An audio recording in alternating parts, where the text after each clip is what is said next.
Sabe que a exposição ela é sequencial, verso a verso. Então, se nós formos tratar todos esses versículos hoje, nós não sairemos aqui antes da meia-noite. Mas, irmãos, a imagem está certa. Hoje nós vamos aqui iniciar esse capítulo 7 e eu vou fazer algo que a gente já fez em outros momentos, nas pregações de Pedro anteriormente, nos capítulos anteriores, onde você tem um bloco grande de ensino. Então, a primeira pregação eu gosto de fazer uma leitura geral, trazer uma introdução para depois, então, esmiuçar verso a verso. Então, a partir das próximas pregações, nós vamos ir versículo a versículo. Hoje é mais uma introdução geral com os pontos principais. Mas antes de tratar o texto, eu preciso recordar a vocês qual é o momento da história que está acontecendo aqui, neste capítulo.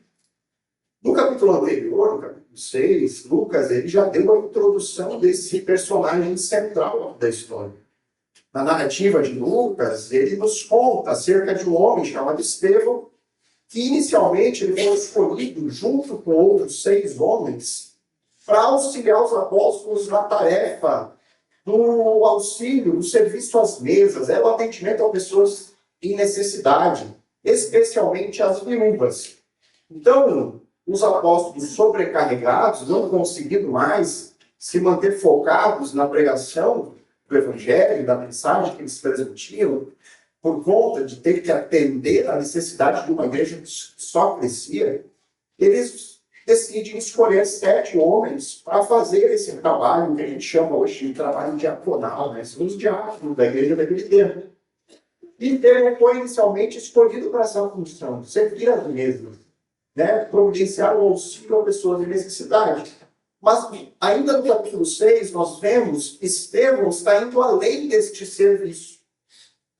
Estevão ele aparece, então, envolvido em debates nas sinagogas judaicas sobre Jesus de Nazaré.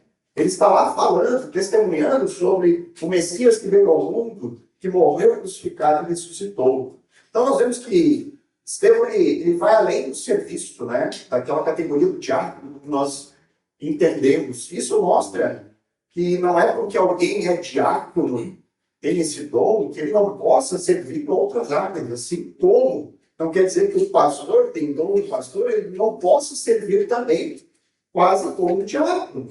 Faz parte, a gente vai ter isso, né? Apesar de ter funções específicas. E aí o texto diz para nós que Estevão era um homem cheio de graça e cheio de poder. E que ninguém conseguia resistir à sabedoria e ao espírito pelo qual ele falava. Isso está no texto. Então, isso significa que os opositores de Estevão, as pessoas que discordavam de Estevão, eles não tinham argumento para rebater, para contradizer, para refutar a mensagem que Estevão estava lá transmitindo. E isso resultou em uma reação da liderança judaica. Isso resultou neste momento que nós estamos agora vendo, o julgamento de Estevão. E esse julgamento, ele é feito com base em um conjunto de falsas acusações. Falsos testemunhos foram dados contra Estevão. Estevão foi acusado de blasfemar contra Moisés e contra Deus. Além de que eles dizem que o ensino de Estevão, o ensino cristão, o ensino de Jesus, falava sobre a destruição do templo e da lei. A destruição dos costumes que Moisés havia dado para aquele povo. A destruição de tudo aquilo que eles mais amavam. Os pilares do judaísmo eram construídos em cima do templo, do local de adoração e da lei mosaica. Havia um zelo muito grande por isso. Então, os religiosos utilizam disso para colocar temor nas pessoas. Olha, vocês devem odiar essas pessoas porque eles estão pregando a destruição daquilo que nós amamos. Mas Estevão nunca pregou acerca disso. Por mais que a fé cristã e a fé em Jesus traga implicações que vão dizer, olha, o templo não é mais necessário, a lei não é mais necessária, isso não quer dizer que isso é uma pregação da destruição dessas coisas. Elas serviram com um propósito em determinado momento da história, mas Deus agora está agindo de forma diferente. E é isso que Estevão está lá pregando para essas pessoas. E aí, então, diante destas acusações, começa aqui o capítulo 7. Então é importante você entender esse panorama histórico para poder entender o que vem agora na sequência. E aí nós vamos fazer a leitura do verso 1 até o verso 53. Então acompanhe comigo o texto. Diz assim a palavra de Deus. Então, o sumo sacerdote perguntou a Estevão: isso de fato é assim? O quê? As acusações que fizeram. Destruição do templo, destruição da lei, essas falsas acusações. Então ele está dando a oportunidade de Deus se defender. É de fato assim? Esses testemunhos estão certos? E aí vem a resposta então de Estevão. Irmãos e pais, escutem. O Deus da glória apareceu a Abraão, nosso pai, quando este morava na Mesopotâmia, antes de morar em Harã, e lhe disse: saia da sua terra e do meio da sua parentela, e vá para a terra que eu lhe mostrarei. Então Abraão saiu da terra dos caldeus e foi morar em Harã. E dali, com a morte de seu pai, Deus o trouxe para essa terra em que vocês agora estão morando. Nela não lhe deu herança, nem sequer no espaço de um pé, mas prometeu dar-lhe a posse dela, e depois dele a sua descendência, embora Abraão ainda não tivesse filhos. E Deus falou que a descendência dele seria peregrina em terra estrangeira, onde seriam escravizados e maltratados durante 400 anos. Deus disse ainda: castigarei a nação da qual forem escravos, e depois disso sairão daí e me servirão neste lugar. Então lhe deu a aliança da circuncisão. Assim Abraão gerou Isaque, e o circuncidou no 8º dia. E Isaque gerou Jacó, e Jacó gerou os 12 patriarcas. Os patriarcas, invejosos de José, venderam para ser levado para o Egito. Mas Deus estava com ele, e o livrou de todas as suas aflições, concedendo-lhe também graça e sabedoria diante de Faraó, rei do Egito, que o constituiu governador daquela nação e de toda a casa real. Depois, houve fome e grande sofrimento em todo o Egito e em Canaã. E nossos pais não achavam o que comer. Mas quando Jacó ouviu que no Egito havia trigo, mandou pela primeira vez os nossos pais até lá. Na segunda vez, José se fez reconhecer pelos seus irmãos. E o faraó veio a conhecer a família de José. Então José mandou chamar Jacó, seu pai, e toda a sua parentela, isto é, 75 pessoas. Jacó foi para o Egito, e ali morreu, ele e também os nossos pais. Depois eles foram transportados para Siquém, e postos no túmulo que Abraão tinha comprado dos filhos de Amor, em Siquém, pagando um certo preço. E quando já estava próximo o tempo em que Deus cumpriria a promessa feita a Abraão, o povo cresceu e se multiplicou no Egito, até que se levantou ali outro rei, que não conhecia José. Este outro rei tratou com astúcia a nossa gente e torturou os nossos pais a ponto de forçá-los a abandonar seus meninos recém-nascidos, para que não sobrevivessem. Por esse tempo nasceu Moisés, que era formoso aos olhos de Deus. Durante 3 meses ele foi mantido na casa de seu pai. Quando tiveram de abandoná-lo, a filha de Faraó o recolheu e criou como seu próprio filho. E Moisés foi educado em toda a ciência dos egípcios e era poderoso em palavras e obras. Quando completou 40 anos, Moisés teve a ideia de visitar os seus irmãos, os filhos de Israel. Vendo um homem ser maltratado, saiu em defesa dele e vingou o oprimido, matando o egípcio. Ora, Moisés pensava que seus irmãos entenderiam que Deus queria salvá-los por meio dele. Eles, porém, não entenderam. No dia seguinte, Moisés aproximou-se de uns que brigavam e procurou reconduzi-los à paz, dizendo: homens, vocês são irmãos, por que estão maltratando um ao outro? Mas o que agredia o seu próximo repeliu Moisés, dizendo: quem colocou você como chefe e juiz sobre nós? Será que quer me matar assim, como ontem matou o egípcio? Ao ouvir isso, Moisés fugiu e se tornou peregrino na terra de Midian, onde lhe nasceram 2 filhos.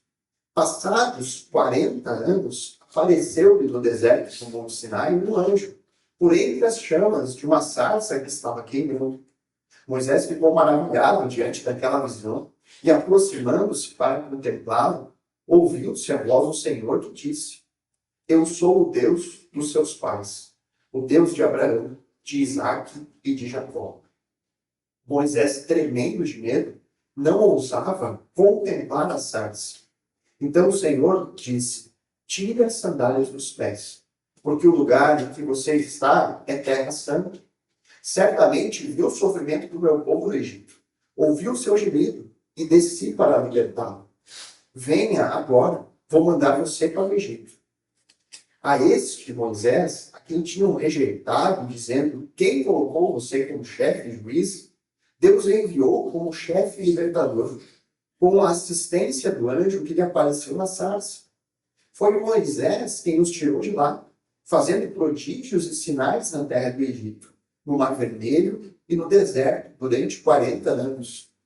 Foi ainda Moisés quem disse aos filhos de Israel: Deus fará com que no meio dos irmãos de vocês se levante um profeta semelhante a mim. É este Moisés quem esteve na congregação no deserto, com o anjo que lhe falava no Monte Sinai e com os nossos pais. Foi ele quem recebeu palavras vivas para nos transmitir. Nossos pais não quiseram obedecer a Moisés, mas o rejeitaram, e no seu coração voltaram para o Egito, dizendo a Arão: faça para nós deuses que vão diante de nós. Porque quanto a esse Moisés que nos tirou da terra do Egito, não sabemos o que lhe aconteceu. Naqueles dias fizeram bezerro e ofereceram sacrifícios ao ídolo, alegrando-se com as obras das suas mãos. Mas Deus se afastou e os entregou à adoração das estrelas do céu, como está escrito no livro dos profetas. Ó casa de Israel, será que foi para mim que vocês ofereceram vítimas e sacrifícios no deserto durante 40 anos? Não é verdade que vocês levantaram o tabernáculo de Moloque e a estrela de Renfã, o Deus de vocês, imagens que vocês fizeram para as adorar? Por isso, vou mandar vocês ao exílio, para além da Babilônia.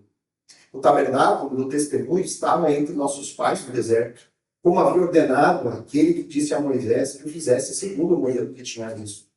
Também nossos pais, como Josué, tendo recebido o tabernáculo, o levaram, quando tomaram posse das nações que Deus expulsou da presença deles. Foi assim até os dias de Davi, que obteve o favor de Deus e pediu autorização para construir uma casa para o Deus de Jacó. Mas foi Salomão quem lhe edificou a casa. Entretanto, o Altíssimo não habita em casas feitas por mãos humanas. Como diz a profecia: o céu é o meu trono, e a terra é o estrado dos meus pés. Que casa vocês edificarão para mim, diz o Senhor? Ou qual é o lugar do meu repouso? Não é fato que a minha mão fez todas essas coisas? Homens teimosos e incircuncisos de coração e de ouvido. Vocês sempre resistem ao Espírito Santo. Vocês fazem exatamente o mesmo que fizeram seus pais. Qual dos profetas os pais de vocês não perceberam? Eles mataram os que anteriormente anunciavam a vinda do justo, do qual vocês agora se tornaram traidores e assassinos. Vocês que receberam a lei por ministério de anjos e não a guarda. É um grande discurso. Irmãos, fiquem tranquilos que eu não vou expor tudo isso nesta manhã. Então, eu vou fazer um panorama geral, isso nos dá já uma visão de todo o discurso. É bom a gente ler na íntegra, para que a gente tenha uma dimensão exata do que Estevão está dizendo ali, para depois nós abordarmos isso de maneira mais verso a verso. Nós vemos que há vários blocos aqui dentro desse discurso, onde ele está, personagens específicos da história, e assim ele vai progredindo. E é possível dizer, irmãos, que esta pregação aqui, esse discurso aqui de Estevão, marca algo bem importante na história da igreja. É uma marca da separação final entre o povo judeu e os seguidores de Jesus. Até esse momento, os seguidores de Jesus eram considerados como uma seita judaica. Era um grupo religioso dentro do judaísmo. Mas agora, com esse discurso, se rompe isso. A partir daqui e dos eventos que nós veremos na sequência, o cristianismo nunca mais seria considerado uma seita judaica. E sim, um movimento ganhará o mundo. E é importante observarmos que aquilo que deveria ser uma defesa, afinal de contas, Estevão ali está tendo a oportunidade de se defender dos ataques sofridos, das mentiras, é, na verdade, aqui um ataque de Estevão. Ele estaria atacando o pensamento e as ações daqueles líderes. A oportunidade, talvez muitos de nós usaria para tentar se livrar de uma condenação que ficaria o tempo todo dizendo: não, mas isso não é verdade, eu nunca falei isso, não, eles estão mentindo sobre mim. Estevão não faz isso. Em momento algum. Estevão ele não tenta em ponto nenhum defender a sua própria vida. Ele usa a oportunidade como um instrumento de acusação sobre aqueles que queriam o condenar. É como se Estevão literalmente virasse a mesa sobre eles. Lembra Jesus no templo? Mais ou menos aquilo que Estevão faz aqui. Ele vira a mesa. Ele joga para cima. E em lugar de fazer uma grande defesa, em lugar de tentar escapar das acusações, a estratégia foi o ataque. Estevão foi por tudo ou nada. Esse seu discurso final. E isso, irmãos, demonstra que Estevão não tinha temor algum dos homens. Ele não tinha temor nenhum daqueles religiosos. Religiosos que tinham feito a mesma coisa com Cristo. E que haviam crucificado Jesus. Qualquer pessoa normal, em sã consciência, temeria isso. Tentaria, de alguma forma, se defender para não ter o mesmo fim. Mas Estevão não tem esse medo. Estevão, ele ali entendia isso, nada ele havia a perder naquela posição, a não ser a sua própria vida. Não havia nenhum mal que aqueles homens pudessem fazer a ele, a não ser tirar a sua vida. No Sinédrio, nada poderia fazer Estevão, a não ser matá-lo. Diferentemente de Jesus, que foi no julgamento e sequer abriu a boca, Estevão usou toda a sua capacidade retórica, todos os seus dons que Deus havia concedido, e fez aqui um grande discurso. E nesse discurso, irmãos, há um chamado tríplice. Ele chama a sua audiência a considerar alguns pontos importantes. No seu longo discurso, Estevão, ele convidou os seus ouvintes a olhar para o passado, a olhar com os olhos da fé e a olhar para Cristo. E aqui são os 3 pontos que nós veremos nessa espécie de introdução ao discurso de Estevão. Nós vamos ficar um bom tempo nesse discurso. Até recomendo que antes de cada exposição, se você vier nas exposições em Atos, que você, antes de chegar aqui, leia o discurso em casa. Faça, antes de vir para cá, um pequeno devocional, faça a leitura desse discurso, dos versos 1 a 53, para que quando você venha aqui, isso se torne ainda mais claro, você consiga ter uma compreensão ainda melhor daquilo que nós veremos. Então, em primeiro lugar, Estevão, nesse seu discurso, ele convida os seus ouvintes a olhar para o passado.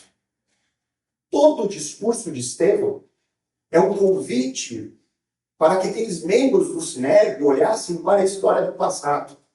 Lembrar a história do seu povo. Desde o início, quando Deus se revelou ao primeiro dos patriarcas, Abraão. E aí Estevão, você deve ter visto no texto, que ele vai passando por todos os patriarcas. Ele dá claramente uma ênfase maior a Abraão. Depois ele fala de José, o filho de Jacó. Depois a ênfase vai recair em Moisés, em toda a história do povo israelita do deserto. Ele ainda cita Davi, cita Salomão, cita ainda alguns profetas. Nós veremos que aqui as citações são de Amós, o profeta Amós e o profeta Isaías. Então, se você olhar atentamente para esse discurso de Estevão, não existe nada realmente novo nas palavras de Estevão. Se nós formos olhar aqui e procurar, existem pouquíssimas palavras originais de Estevão. O que Estevão está dizendo ali, ensinando algo novo, não é nada novo.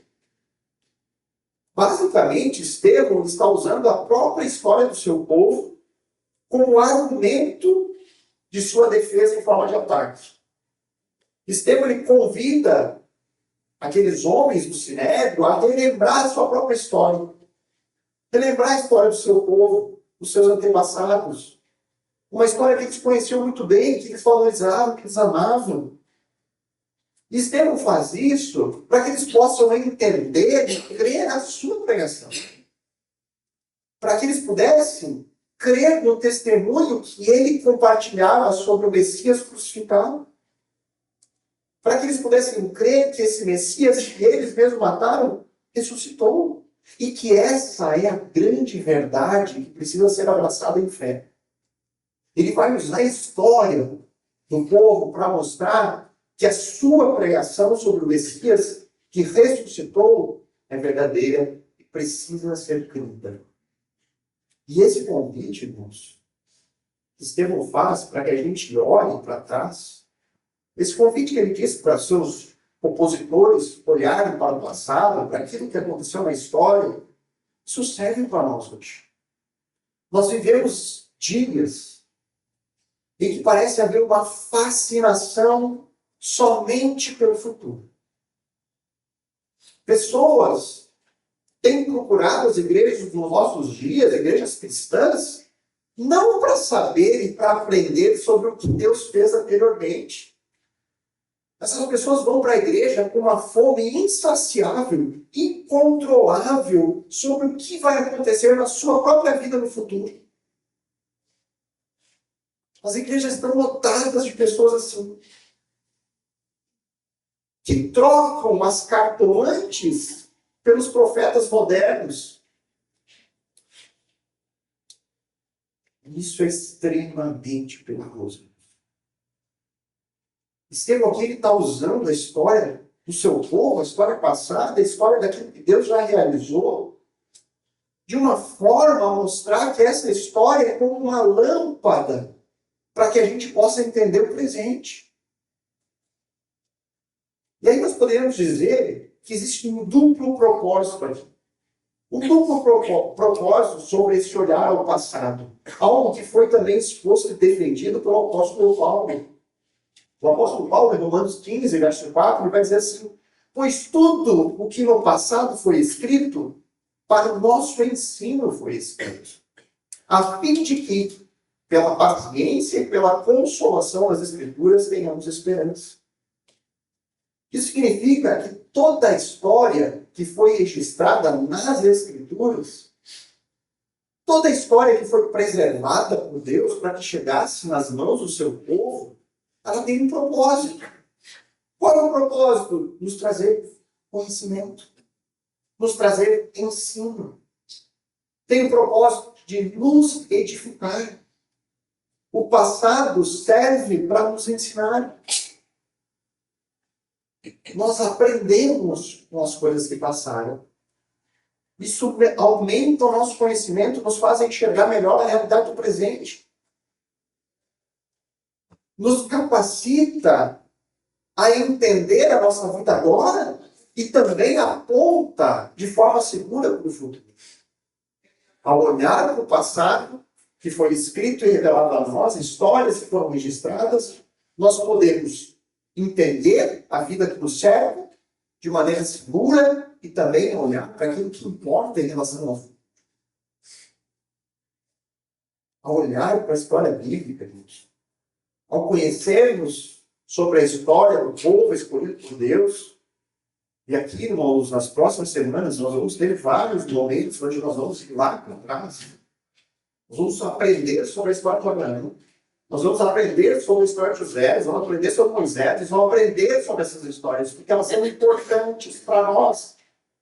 Isso nos ajuda a compreender o plano da redenção. Nos ajuda a compreender por que Cristo veio, o que Cristo fez, por que a morte de Jesus é tão importante se nós não olharmos para trás.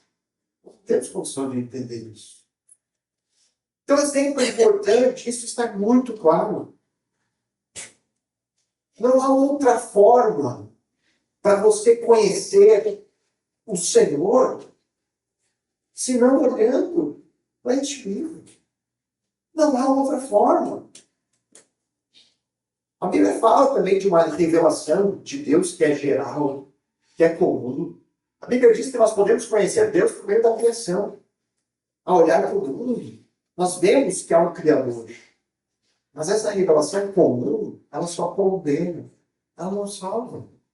Nós precisamos da revelação geral, da revelação especial de Deus, que nós encontramos no meio das Escrituras. A Bíblia é essa revelação. Você quer uma revelação especial para a sua vida? Leia este livro. Aqui nós encontramos uma revelação especial para a sua vida. Nós aprendemos aqui quais são os planos do Senhor.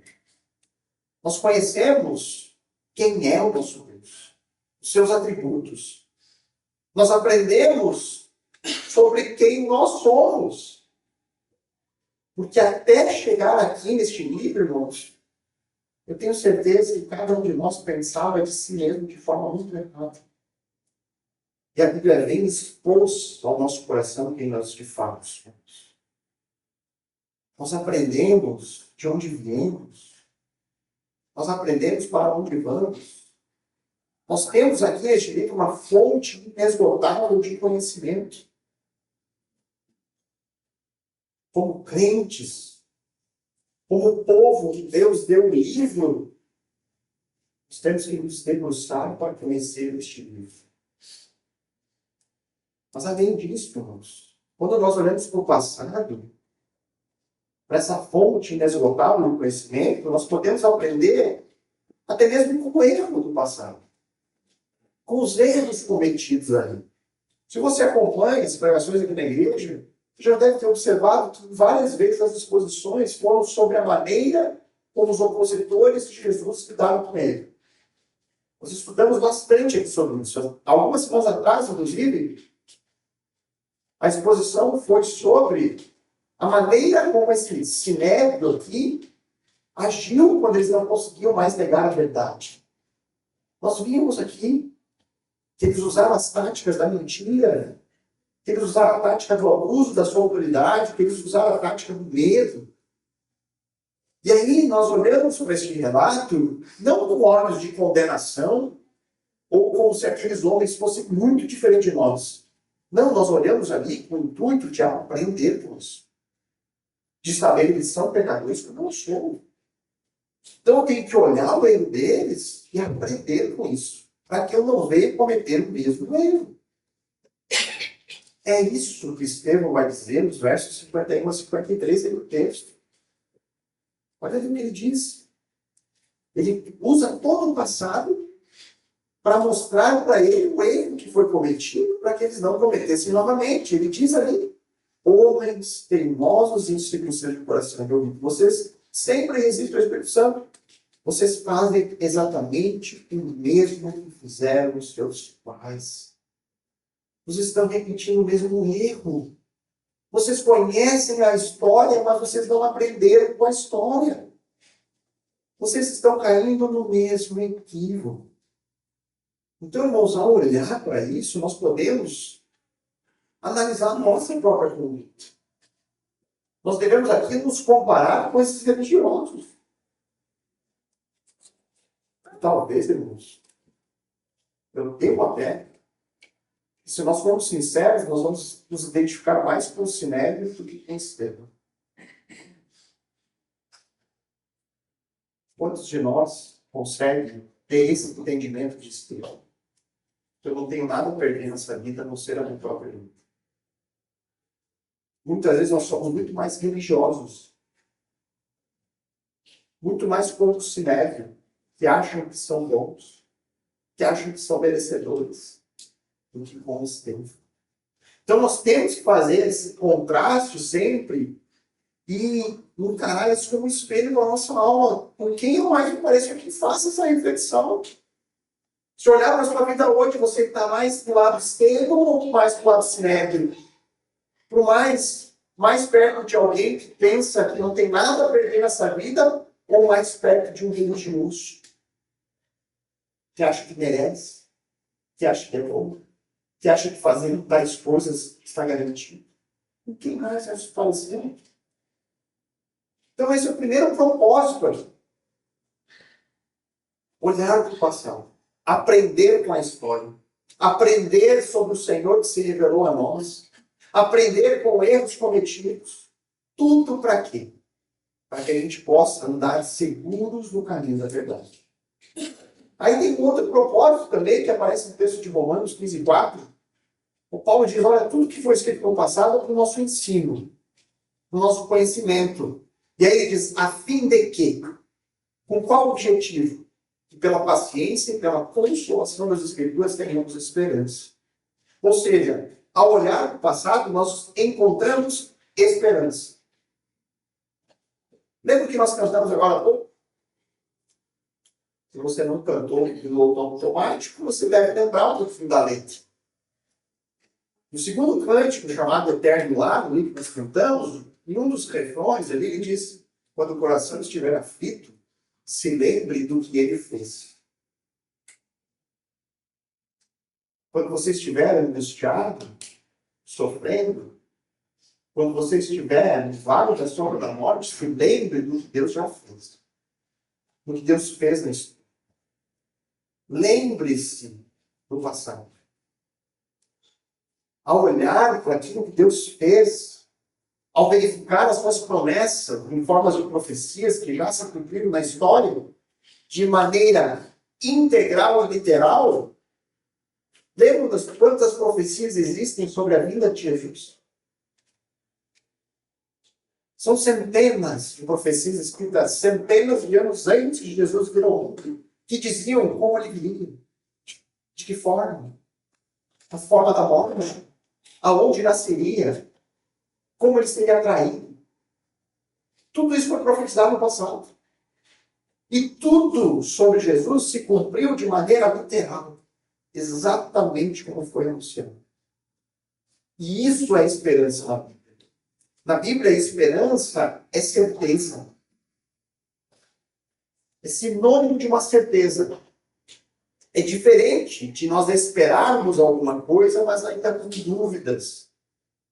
Hoje nós podemos perguntar, olha, você espera que o nosso estado melhore, nosso Rio Grande do Sul melhore um pouquinho depois dessa tragédia? Nós vamos dizer, olha, eu espero que sim, eu espero que as coisas melhorem até chegar. Mas nós podemos ter certeza de que vai melhorar? Não. Nós temos uma esperança. Nós temos uma expectativa de que as coisas vão melhorar. Mas nós não temos a certeza de que de fato vão. Na Bíblia, esperança é diferente. Na Bíblia, a esperança é você aguardar por alguma coisa que é certa. Nós só não sabemos o dia. Nós só não sabemos exatamente quando. Quando se cumprirão essas promessas? Mas elas um dia se cumprirão. A diferença da esperança bíblica, da esperança que nós temos aqui no mundo, irmãos, é que nessa esfera terrena, a nossa esperança é duvidosa porque nada nem ninguém consegue controlar as circunstâncias. Ninguém sabe quando é que vai acontecer a próxima calamidade. Nenhum de nós sabe quando é que vai acontecer a próxima epidemia. Quando é que vai acontecer a próxima crise financeira. Nós não sabemos, porque nós não temos o controle. Mas quando nós esperamos por algo que Deus prometeu, isso não é apenas uma expectativa. É uma certeza. Uma firme certeza. E como nós podemos ter essa certeza? Como que nós podemos confiar naquilo que Deus prometeu que está no registro bíblico? Nós podemos confiar por meio de olhar para trás. Veja no verso 6 aí, o que Deus falou para Abraão sobre a sua descendência. No versículo 6, ele diz ali que Deus falou que a descendência de Abraão seria peregrina em terra estrangeira, onde seriam escravizados e maltratados durante 400 anos. Deus falou isso para Abraão. Lá atrás, Deus disse, sua descendência ainda vai ser escrava. E eles vão ficar escravos por mais de 4 séculos. O que aconteceu depois na história? O que aconteceu à descendência de Abraão? Eles viveram como escravos no Egito por 400 anos. Agora, Deus seria um vidente? Deus seria alguém que prevê o futuro? Por isso ele é capaz de dizer lá para Abraão o que aconteceria com a sua descendência. Por isso que Deus consegue revelar o que vai acontecer. Ele olha lá no céu, ele tem a bolinha de cristal dele, ele olha ali, enxerga os fatos, os acontecimentos e relata com antecedência. Deve ser isso. Olha pedir a palavra do Senhor. Isaías 46, 9 e 10. Diz assim: lembre-se das coisas passadas. Mais uma vez, olha, o próprio Senhor mandando nós olhar para trás. Lembre-se das coisas passadas. Das coisas da antiguidade. Que eu sou Deus. E não há outro. Eu sou Deus. E não há outro semelhante a mim. Desde o princípio anuncio o que há de acontecer. E desde a antiguidade revela as coisas que ainda não aconteceram. Eu digo, o meu conselho permanecerá em pé, e farei toda a minha vontade. Olhe para trás. Veja o que eu já disse. Só eu posso fazer isso, Deus diz. Só eu posso anunciar com antemão o que vai acontecer. Por quê? Não porque eu vejo as coisas com antecedência. É isso que Deus fala? Não, ele disse porque eu faço toda a minha vontade. Deus está dizendo, o desenrolar da história é o desenrolar da minha vontade. Eu sou o autor da história. Eu não sou aquele que antevejo a história. Eu estou escrevendo a história. Esse é Deus da vida. Esse é o Deus das Escrituras. Então, quando nós aprendemos sobre este Deus, Deus que se revelou a nós por meio deste livro, nós podemos encontrar esperança. Por quê? Porque toda palavra se cumprirá. Toda. Não há dúvida. Por quê? Porque só Ele é Deus. Não há outro como Ele. E isso nos leva ao seguinte convite aqui de Estevão no seu discurso. Estevão, primeiramente, ele nos convida a olhar para o passado. E, em segundo lugar, Estevão nos convida a olhar com os olhos da fé. E aí, ao citar a história dos patriarcas, de outros personagens marcantes na história de Israel, Estevão está aqui convidando seus ouvintes a olhar com esses olhos da fé. Da forma como eles agiram ao longo da sua história. Olha os versos 2 a 4 ali. Eles, Estevão respondeu, irmãos e pais, escutem, o Deus da glória apareceu a Abraão, nosso pai, quando este estava na Mesopotâmia, antes de morar em Harã, ele disse, saia da sua terra, do meio da sua parentela, e vá para a terra que ele mostraria. Então Abraão saiu da terra dos caldeus e foi morar em Harã. E dali, com a morte do seu pai, Deus o trouxe para essa terra que vocês agora estão morando. A obediência de Abraão, ao sair da sua terra, ao ir para uma terra desconhecida, demonstrou, ou foi a evidência da fé de Abraão no Senhor. Isso nós vamos encontrar claramente lá na história de Abraão, em Gênesis 16, onde diz que Abraão creu no Senhor. E isso foi atribuído por justiça. Abraão teve fé, que confiou na palavra que havia sido entregue a ele. E o que é fé? A palavra define fé. Lá em Hebreus 11, 1, diz que a fé é a certeza das coisas que se esperam, a convicção de fatos que não se veem. Neste capítulo 11 de Hebreus, é citada uma galeria de personagens da história de Israel. Nós chamamos esse capítulo da galeria dos heróis da fé, capítulo 11 de Hebreus. E lá neste capítulo fala de Abraão. É dito lá em Hebreus 11, 8, pela fé, Abraão, quando chamado, obedeceu. Nesse mesmo capítulo ele fala de Moisés, outro personagem central da história de Israel. Ele diz nos versos 24 e 26 de Hebreus 11, pela fé, Moisés se recusou a participar das coisas do Egito. Ele preferiu ser maltratado junto com o povo de Deus. E aí ele fala algo curioso na Hebreus. Ele diz assim, Moisés entendeu que ser desprezado por causa de Cristo era uma riqueza maior do que os tesouros do Egito. E aí quando nós fomos abordar Moisés, vamos tratar um pouquinho disso, né? Como é que Moisés poderia considerar que ser desprezado por causa de Cristo era algo mais valoroso, se Cristo nem. Vamos entender isso, né? É interessante. Então, ao citar esses personagens, Estevão está convidando os seus ouvintes a relembrar a história dos heróis daquele povo.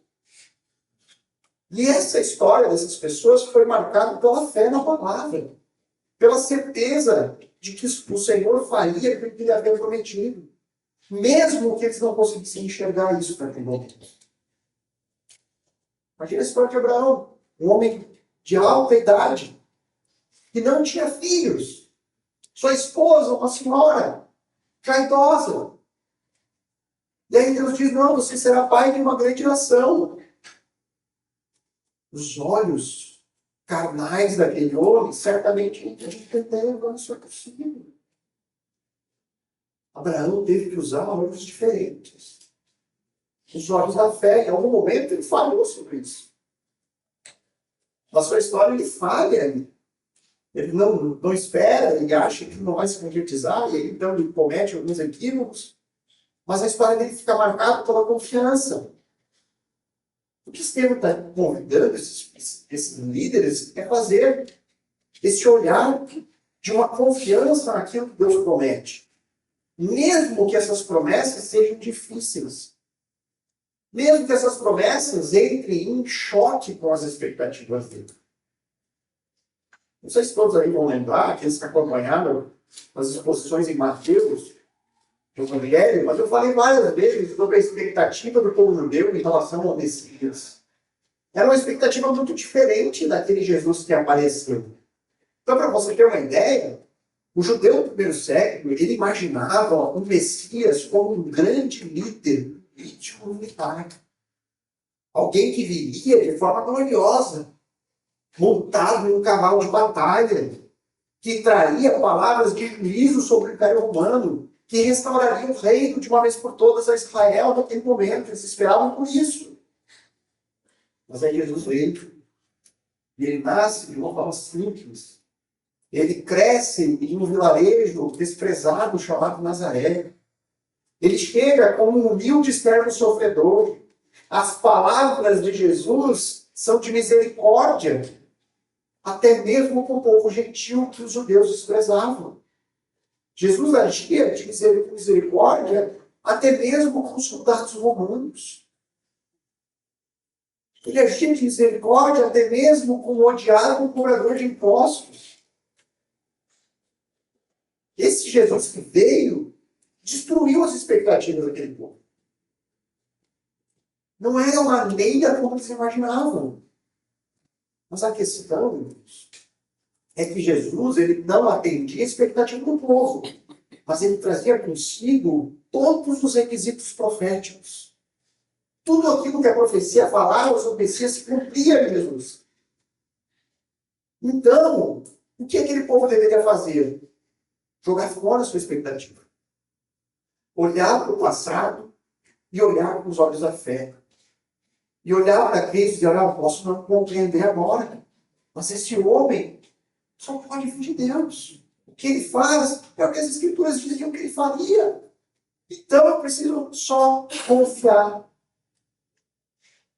E irmãos, nessa vida, em muitas oportunidades, as nossas expectativas vão ser frustradas.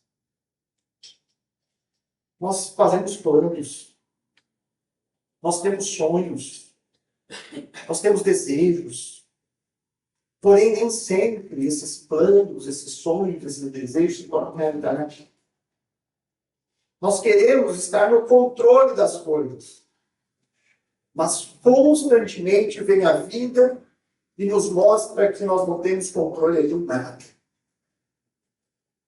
E aí, nestes momentos, nós temos que fazer aquilo que Estevão está convidando os seus ouvintes a fazer. A usar os nossos olhos da fé. Quando a vida vem e desfaz os nossos sonhos, nós temos que nos lembrar daquilo que o Senhor nos prometeu na sua palavra.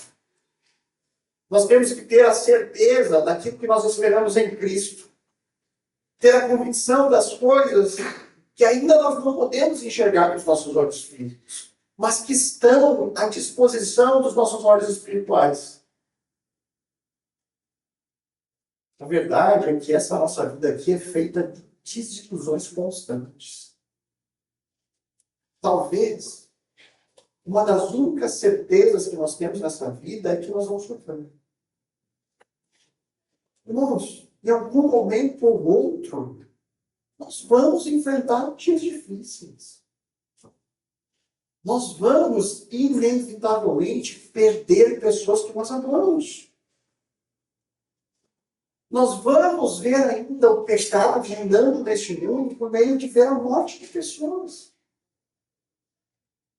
Por ver violência, por ver crises, por ver calamidades, por ver que nós temos que diariamente enfrentar um trabalho que é penoso para conseguirmos o nosso sustento. Nós precisamos suar, é difícil, nós enfrentamos isso diariamente. E diariamente nós podemos nos ver sufocados por isso. E é por isso que se a nossa vida se resume a uma rotina de trabalho e poucos prazeres, que infeliz nós somos.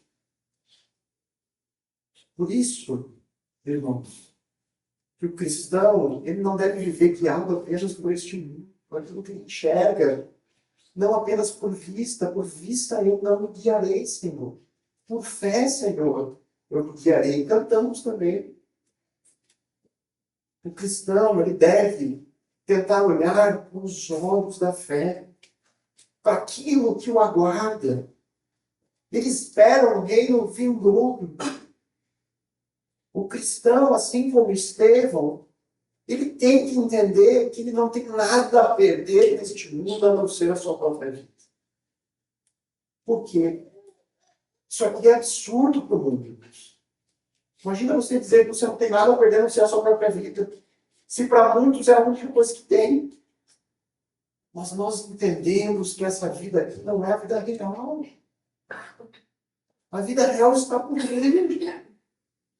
E essa que está por vir é eterna. Não é 80 ou 90 anos no máximo. É eterna. E se nós não enxergarmos essa vida eterna com os nossos olhos da fé, nós vamos negociar poucos anos deste mundo em troca de uma eternidade. Nós vamos negociar. Nós vamos viver essa vida pensando só no hoje. Pensando só no amanhã, na próxima semana, e a nossa rotina vem, é uma semana atrás da outra, e aquilo vai nos sufocando, como nós vemos, estamos na velhice. Nem nos anos passar. Nós precisamos entender o que é a verdadeira vida. Nós precisamos confiar com os olhos da fé. Eu sei, irmãos, algumas pessoas dizem, eu tento. Eu quero confiar, mas não consigo. Eu não consigo descansar, não consigo me alegrar nas promessas que os meus olhos não veem. Eu não consigo nem imaginar. E aí, irmãos, talvez isso ainda ocorra porque você conhece pouco. Talvez isso ainda ocorra porque você se alimenta pouco das promessas. Você conhece pouco das promessas. Saiba que quanto mais você conhecer, mais você confiará. Eu não conheço ninguém que não buscou conhecer mais e confiou mais. Eu não conheço ninguém que buscou mais conhecer e confiou menos. Por exemplo. Passou a confiar menos em Deus. Não, quanto mais conhece, mais confia. Isso precisa de tempo, isso precisa de intimidade. Então, Estevão, aqui nesse grande discurso, ele faz um convite a essa audiência. Passado, em primeiro lugar. Em segundo lugar, ele convida a olhar com os olhos da fé. E então, por fim, em terceiro, Estevão nos convida a olhar para Cristo.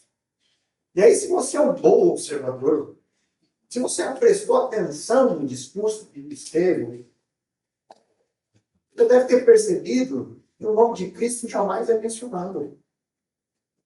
Em momento algum ele fala de Jesus. E aí disso viria um questionamento. Como então Estevão está convidando aquelas pessoas a olhar para Cristo e não fala de Cristo, não cita o nome de Jesus? Irmãos, esse é o mais longo discurso que nós temos registrado aqui em Atos. E ele é o único que não tem algum tipo de apresentação do Evangelho. E não tem aqui as boas novas sendo ditas, a pessoa de Jesus sendo ensinada. Mas, no entanto, o discurso de Estevão, nós veremos, ele é extremamente bem organizado. Nas próximas semanas, quando nós nos aprofundarmos nele, nós vamos analisar o fluxo da lógica de Estevão, e ele passa por toda a história do povo, uma tremenda apresentação teológica e sistemática do propósito do Evangelho. Ele vai andar em toda a história para chegar à apresentação do propósito da vinda de Cristo. A história do povo judeu fornece um contexto, irmãos. Eu diria que é extremamente essencial isso. Se você não entender a história do povo judeu, dificilmente você compreende as boas notícias de Cristo. Dificilmente. Não há como entender o porquê Jesus veio sem saber a história. Não há como entender o porquê da sua morte sem entender a história desse povo. Não há como entender o que significa ressurreição se você não conhecer a história desse povo. Se nós não olharmos para trás, se nós não aprendermos sobre as alianças que Deus fez com essa nação, nós não entendemos o contexto e o porquê do Evangelho. Essas boas notícias. Por isso, que esse discurso de Estevão é muito mais do que uma aula de história. Porque era uma aula de história desnecessária, que o povo conhecia a sua história. Estevão, ele usa a história de Israel de uma forma a mostrar que essa história anteviu, preveu a vinda de Cristo. A história apontava para Cristo. Era um propósito encontrado na história do povo. Nós não podemos esquecer também que Atos é o segundo volume de uma obra grande. O segundo volume de um conjunto de 2 volumes chamado Evangelho de Lucas e Atos dos Apóstolos. Irmãos, Lucas é aquele que mais escreveu no Novo Testamento. Aí você vai dizer, mas foi Paulo. Paulo escreveu uma maior quantidade de livros, de cartas. Mas Lucas é o maior volume escrito. E Lucas, ele faz... Lucas e Atos é como um volume único. Ele fala, é uma sequência. Ele começa contando a história de Jesus e depois a história dos apóstolos. Uma sequência. E lá no Evangelho, no último capítulo do Evangelho, se você puder voltar lá, é bom que você volte. Evangelho de Lucas, capítulo 24. A partir do verso 17, tem uma história bem interessante. Lucas 24. Essa história começa aqui no verso 13. Né? Você deve ter um subtítulo na sua Bíblia. Discípulos no caminho de Emaús.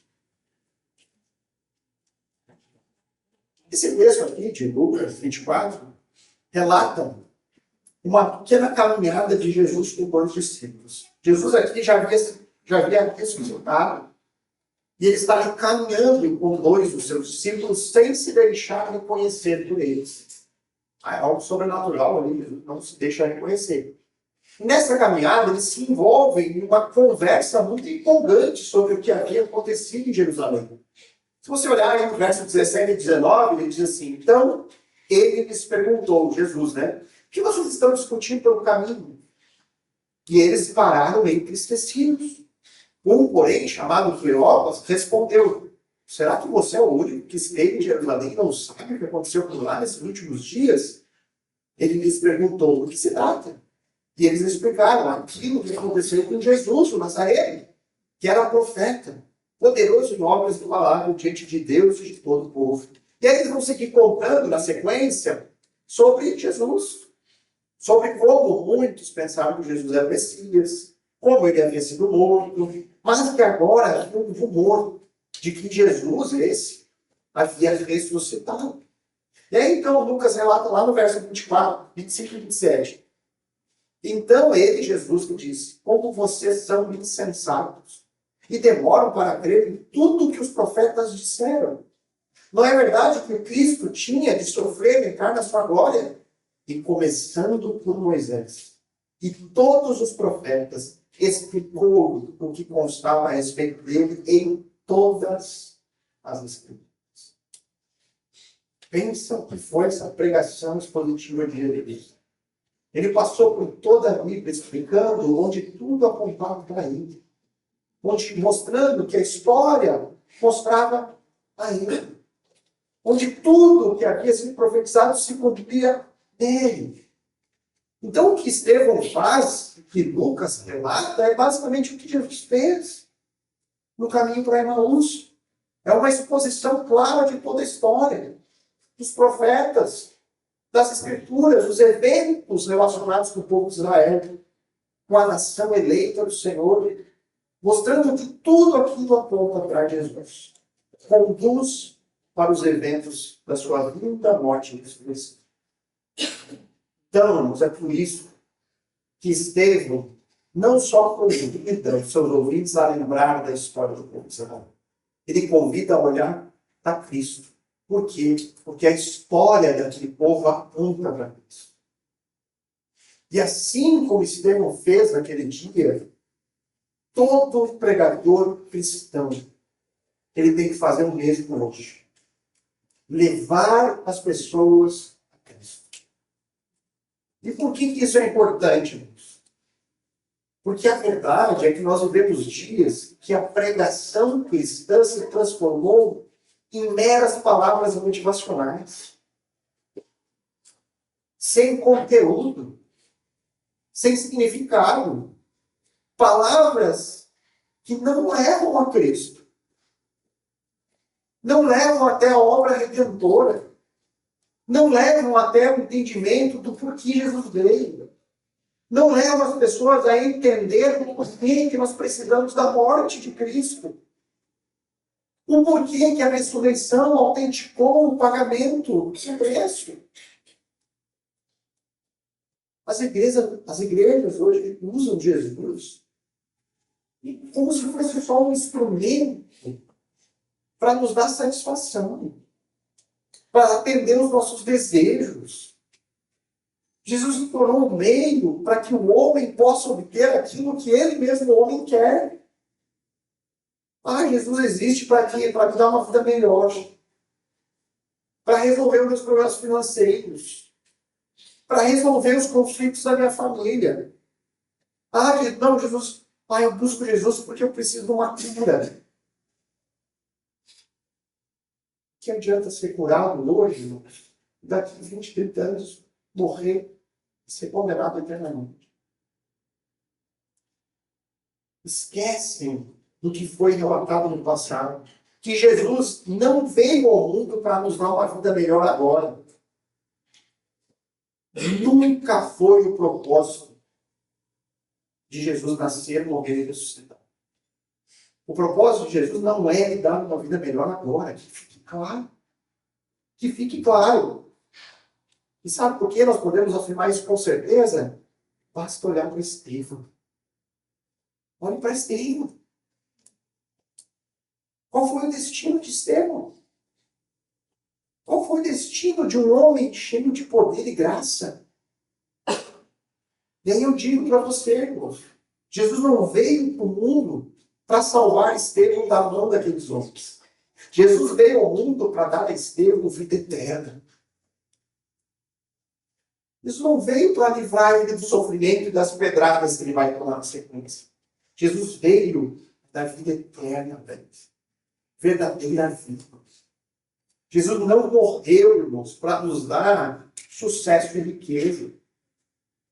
Jesus não veio para nos dar uma vida com ausência de dificuldades, livres de doenças, livres de tristeza, livres de sofrimento. Não.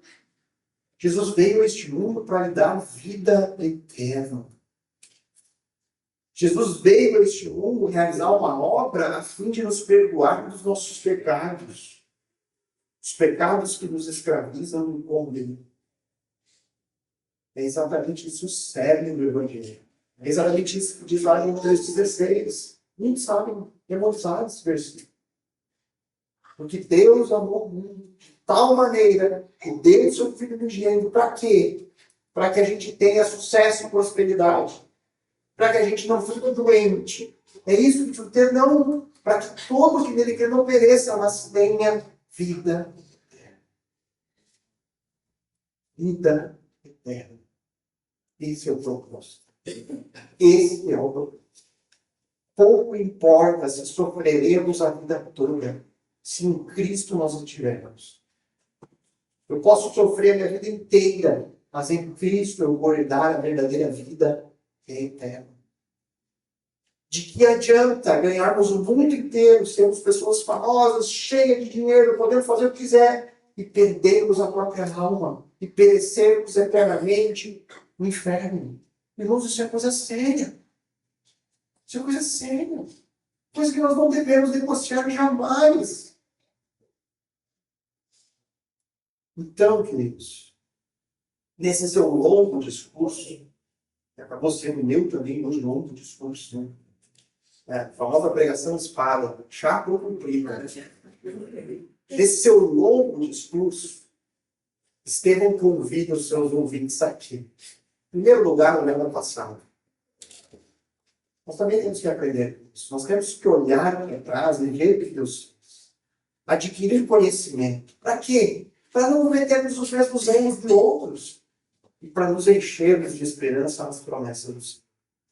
Em segundo lugar, ele nos convida a olhar com os olhos da fé, ou seja, desenvolver uma confiança, uma semelhança de muitos dos personagens da história do passado. Uma confiança na palavra do Senhor, uma confiança que não duvida, mas que apenas espera a certeza de que um dia receberá. E em terceiro lugar, Estevão nos convida a olhar para Cristo, mesmo sem citar o nome de Jesus. Estevão usa a própria história do seu povo para demonstrar que tudo o que aconteceu no passado aponta para isso. Aponta para a vinda do único capaz de nos salvar dos nossos pecados e nos dar a vida eterna. E ao fazer isso, o próprio Estevão, ele está sendo ali capacitado a enfrentar sem medo o que está por vir. É porque ele fazia isso, ele podia estar ali na certeza de que o seu Redentor está vivo, de que o seu Salvador é com ele, e que ele estaria com ele até o fim da sua vida. Isso capacitou Estevão a entender que ele nada tinha a perder no tempo presente, a não ser sua própria vida. Então, assim como Estevão, eu convido você a olhar para o passado, a olhar para a palavra de Deus, para a Bíblia e aprender sobre ela. Eu convido você a olhar para as circunstâncias, olhar para a sua vida com os olhos da fé. E principalmente eu convido você a olhar para Cristo, porque Ele é o único e suficiente Salvador. Aquele que veio ao mundo e que morreu para me dar vida eterna. Se você fizer isso, tenha certeza que assim como Estevão, você também vai entender. Você não tem nada a perder no tempo presente. Você não tem nada a perder. Por quê? Porque no fim das contas, a sua vida eterna está garantida em Cristo Jesus. Vamos orar. Pai querido, louvamos ao Senhor pela tua santa palavra, mais uma vez que nós podemos aqui olhar um texto grande, um texto longo aqui no discurso de Estevão. Se Deus quiser, o Senhor vai nos proporcionar a olhar verso a verso, a nos aprofundarmos, a tentar extrair todas as preciosidades que há aqui na tua santa palavra. E que nós possamos, Pai, encontrar nesta pequena introdução um caminho para as nossas próprias vidas. Este convite que Estevão faz no seu discurso, as pessoas a olharem para trás, para o passado, para a história, para a palavra de Deus e aprender com ele.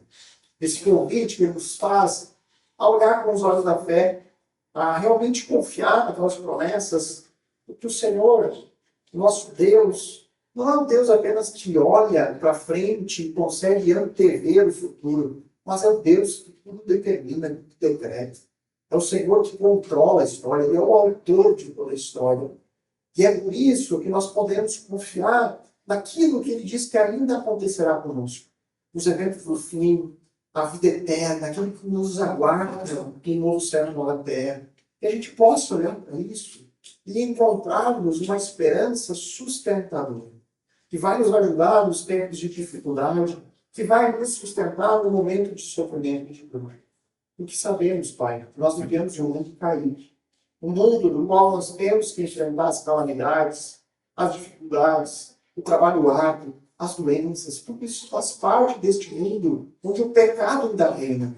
Mas o Senhor nos promete que esse reinado está perto do fim. Logo virá aquele que reinará com justiça e verdade. E aí então estaremos com eles se estivermos em Cristo. E é por isso que também nós temos que olhar para Jesus. Mas não de qualquer forma, porque muitos hoje, Pai, dizem que conhecem a Jesus, que aceitaram Jesus e coisas assim. Mas somente aqueles que buscam no Senhor uma única esperança, com um único e suficiente Salvador, são aqueles que de fato creem. São aqueles que de fato andam nos teus caminhos e que têm fome e sede de justiça. Nós sabemos que somente eles serão saciados. Louvado seja o Senhor por essa palavra, louvado seja o Senhor por podermos aqui nos reunir livremente para estudar as Escrituras. Eu peço que o teu Santo Espírito venha a nós e faça tudo isso fique gravado, Pai. Porque se há alguém aqui ainda com o coração duro, um pecado ainda reinando no trono da sua vida, que o Senhor possa quebrar isso. Que o seu Santo Espírito venha, convença o pecado da justiça e do juízo. É a nossa oração, em nome de Cristo. Amém.